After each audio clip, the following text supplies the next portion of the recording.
Bonjour à toutes et à tous, j'espère que vous allez bien et que vous êtes en forme pour cette séance d'études. Aujourd'hui, nous allons parler des fiches de révision, un outil très utile pour se préparer à des examens et à des évaluations. Il existe différentes méthodes pour créer une fiche de révision. Dans cette vidéo, nous allons te présenter 3 méthodes, avec des exemples pour t'aider à comprendre comment les utiliser. Tout d'abord, la méthode des notes. Cette méthode consiste à prendre des notes sur les points clés de ton cours ou d'un sujet et à les organiser en une fiche de révision. Cela te permet de mettre en évidence les points importants et de te concentrer sur les informations les plus pertinentes pour l'examen ou l'évaluation. Pour procéder, tu devrais commencer par créer une structure pour tes notes, en divisant le texte en sections et en sous-sections.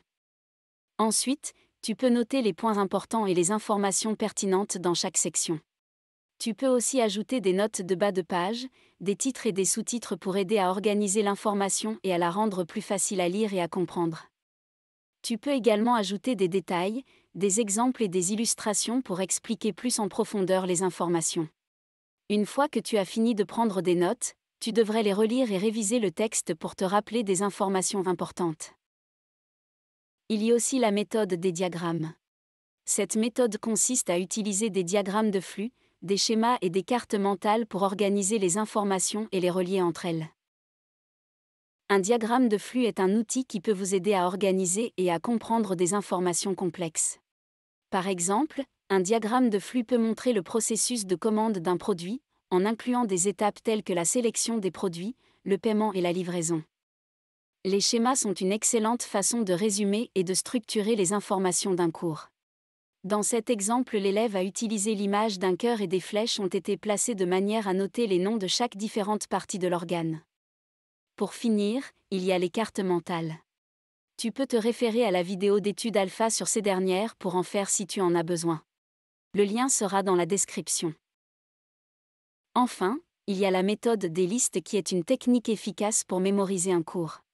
Une liste inclut des informations sur les leçons comme des dates ou les thèmes abordés. C'est une façon utile de garder une trace de tes progrès et de vérifier ce que tu as appris. Elle se déroule en plusieurs étapes, noter des informations sous forme de listes et de catégories. S'assurer que les notes sont complètes et précises en utilisant des mots-clés. Apprendre et mémoriser, et réviser régulièrement. Pour toutes les méthodes évoquées, je te conseille d'utiliser la méthode d'Ebbinghaus afin de maximiser ton apprentissage.